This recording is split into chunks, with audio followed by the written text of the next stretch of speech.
Bugungi mavzumiz shashlikka tayyor mahsulot go'shtlarimiz bo'ladi. Saboy ko'mirlar bor ekan, kilolik katta pachka, kichkina pachka, xullas shashligiga kerak bo'ladigan kura deysalarmi, yilpig'ich deysalarmi, xullas mayda o'tin deysalarmi, hamma mahsulotlarimiz bor. Assalomu alaykum hurmatli yaqinlarimiz, do'stlarimiz. Mana dam olish sezoni boshlandi, havo isidi. Biz Rustam akamiz bilan birgalikda dam olishga ketmoqchimiz. Bundan oldin albatta tayyorgarlik ko'rib ketish kerak. Go'sht kerak bo'ladi, qo'ra kerak bo'ladi, Six kerak bo'ladi.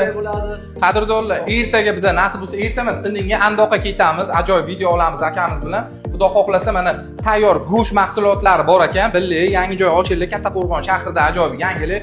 Xullas choppa deysalarmi, vireska deysalarmi, tak baliqli go'sht deysalarmi, xullas hamma mahsulotlar bor mana. Bitta ko'rsating va xolodilnikka mana bu tomonga ham zapaslarimiz turibdi. Mana tulachi, mana bu morozilnikka ham turibdi qadrdonlar. Qanaqa go'sht mahsulotlari kerak bo'ladigan bo'lsa, pastga raqam yozib qoldiramiz. Kattaqo'rg'onlik aka-ukalar uchun ajoyib yangilik. Bemalol raqamlarga telefon qilib dastlabki aytishlaringiz mumkin. Lokatsiyani ko'rsatamiz sizlarga.